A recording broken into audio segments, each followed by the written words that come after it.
Today's video is going to be about using color filters with black and white film. If you think of black and white as an area of photography in which color has absolutely no bearing, then think again. If you're shooting outdoors, even if you're shooting indoors, unless you're in a very boring studio, there is going to be some aspect of color, and the conversion from the scene as the camera sees it to the negative isn't just handled by the manufacturer of the film. You can control it. I'm going to show you how to do that. What we're talking about today are these little screw-in color filters. I'm going to talk about why you might want to use them. I'm going to show you how to use them, and we're going to end with me. It's quite a nice day in London, so I'm going to go have a little walk around and hopefully find some scenes where these are appropriate for use. First things first, if you are going to get color filters, you want to have a look at your filter threads, because obviously you're going to have to get one that fits your lenses. And two, you're going to have to take into account your camera. If you're using any type of camera that lets you look through the lens, then obviously when you screw this into the front of it, you're going to be looking through your filter. If you do have an SLR, then don't straight away go for the strongest filter, because that's not going to be the easiest thing to compose and focus through. If you're using a rangefinder like this, then it doesn't really matter. In fact, this 28mm has had this, this yellow filter on it for probably 80% of its life. Let's take it off now. And actually, I kind of consider a yellow filter essential for getting the kind of contrast and look I want. Let's talk about why you might want to use certain filters, and really let's talk about the effect that they have on different scenes. I'd say the first and the most commonly used category of filters are the warm color filters. If you look here, we have the kind of low, medium, high, yellow, orange, red set. What these do is they increase contrast in your scene by lightening warm colors. Think anything red, yellow, orange. I mean, the color of the filters is a bit of a giveaway. Think skin tones, think maybe like a red car or that kind of thing. Anything that fits that warm color category will be brightened by this film, and at the same time, or arguably as a result of this, anything in the scene that isn't warm color will be darkened. The classic example of why you might want to use a warm color filter is if you want to photograph something like a white cloud against a blue sky. If you take a picture of it with no filter, there might be some faint line around where the cloud is. If you take a picture of it with this red filter on it, the sky will be much darker than the cloud, and you'll have a very clear outline of it. Conversely, if you were to take a picture of a white cloud in a blue sky with a blue filter, you'd see nothing. You'd just see this white box where the sky is. The essential way filters work is that they lighten like colors and they darken dissimilar colors. This green one's interesting. This green one is mainly used for foliage, and what it allows you to do is differentiate between different greens in a scene. Imagine you're taking a picture of, say you've got a forest, and all of the leaves have very similar colors apart from one, and this tree has very bright leaves on it, say, and they're all green, but this is light green and the rest of the trees are dark green. What this allows you to do is draw that kind of differentiation out onto your negative, whereas if you take a picture filterless, what you're going to get is a lot of grays, and your subject won't be as noticeable, or as it won't stand out as much as if you used one of these. Anyway, I've talked a lot about filters. Let's go outside, and what I'm going to do is I'm going to walk into Regent's Park. Hopefully we get a combination of blue skies, vegetation, and yeah, I mean, I'll talk a bit about which filters are most suited for which situations, and hopefully I can do that in the situations in which they're most applicable. Let's go.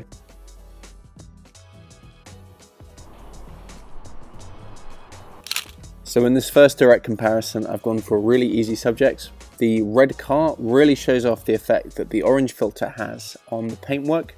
You can see that the pavement in this image is the same between the two exposures, but the bodywork or the paint of the car is dramatically different because of that warm filter.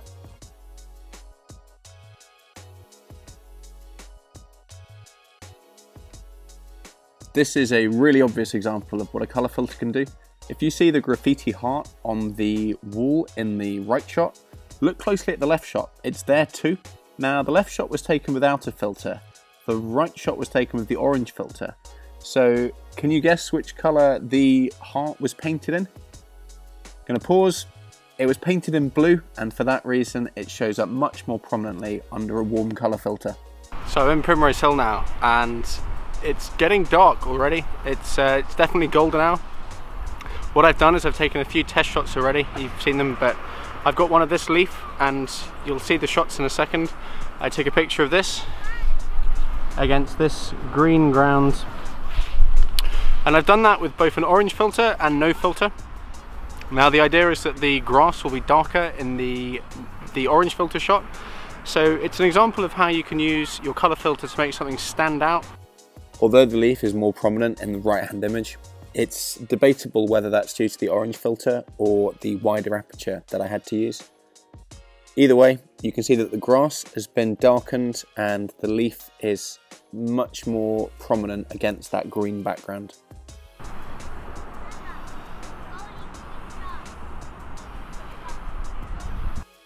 In these two shots of Primrose Hill, you can see a little bit more contrast in the foreground on the orange filter.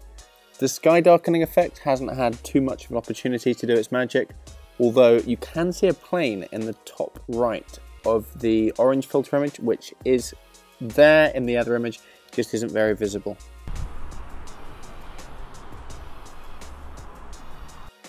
This shot just demonstrates how your warm colour filters, in this case an orange filter, gives your clouds a bit more definition by darkening the blue sky behind them. I'm just in Regent's Park and the sun's setting quite quickly. I've seen this little Christmas tree and I thought I'd use it to quickly demonstrate the green filter. So what I'll do is I'll take two shots, one stop apart, one frame apart, and you can see maybe a little bit more detail in the filtered shot. Not going to be putting this image forward for any awards, but I do think you can see a little bit more detail, or rather a little bit less mushiness in the grass in the right hand image. If you look at the tree, there's maybe a little bit more, I'd say, kind of highlights on the leaves themselves. So this scene behind me I've just shot with the green filter and the yellow filter, and of course with no filter. So we're going to do a three-way comparison and hopefully you can see a little bit of change, a little bit of variety between the three shots. Personally, I prefer the right hand image, but pause the video here and have a look, because this kind of three image example really shows off what the different color filters can do to the same scene. Okay, so I've got this opportunity to shoot the London skyline, and what I'm going to use is the red filter. Hopefully it gives its dramatic effect.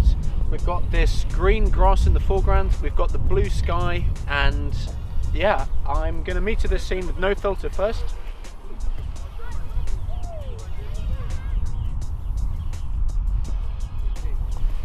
Okay, so it's asking for 1/250th at f8. I'm going to take that shot.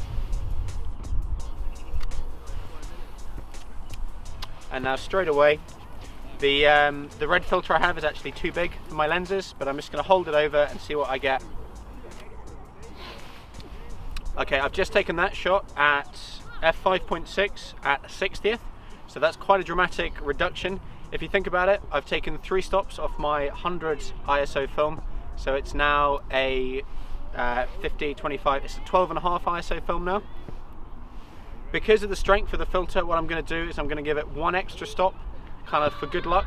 So that's 3 stops because of the compensation factor, and 1 extra stop because of how dramatic the effect can be. I'm just going to do that by changing my aperture from f5.6 to f4. So I've done that, and let's take this last shot. And here are my 3 images. Now you can see that the contrast is quite significantly increased in the red filter images. I'm not sure whether the 1 stop of overexposure was necessary, but you can see that it does bring out some of the foreground. You do want to keep track of how much speed you're losing when you do start using these filters. When I'm using the red filter, as I just said in my previous shot, it takes my 100 speed film all the way down to 12.5 ISO. If you think about me using that with a 400 speed film, I'm going all the way down to 50.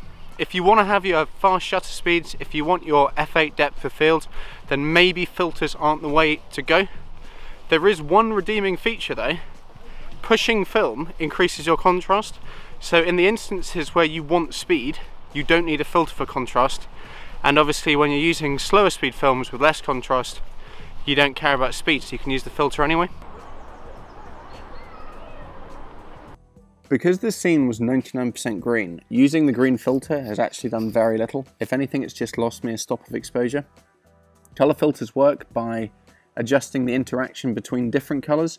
So if you have a scene that only has one prominent color, it's unlikely that your filter is going to have much effect.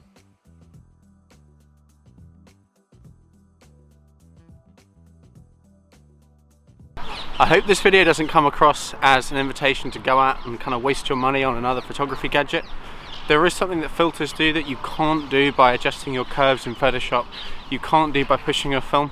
It's not about global contrast, it's about color contrast, and I think that there is a really worthwhile case for really kind of using a filter for most black and white applications. Obviously I haven't done any portrait stuff yet. My girlfriend's staying with me tonight, so I might try and get her in front of the camera this evening. I'll keep 5 or 6 frames clear.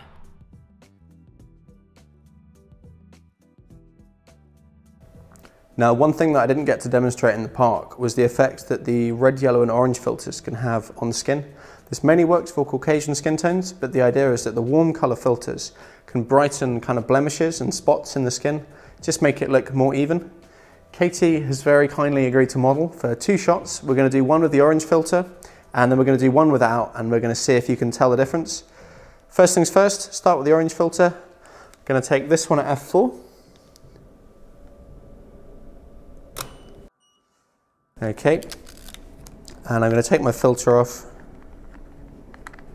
This orange filter has 2 stops of exposure compensation, so I'm going to take my aperture from f4 to f8. And there's my other shot. Well, these aren't the best portraits I've ever taken, but they do serve to show off the difference between the skin smoothing effects. First things first, if you look at the top, it was a red top, and it's made quite a dramatic shift from that kind of dark look to the bright look. If we zoom in on Katie's face, she's going to love me for this, you can see the effect that it has on some small skin blemishes. Essentially what it's doing is it's treating them like the top, it's brightening them, and therefore the film records them as being closer to the skin tone and you can't see them. Obviously this is great if you are taking portraits, but I'm going to give you a little tip. Never use a green or a blue filter when taking pictures of people's skin. It will really mess things up.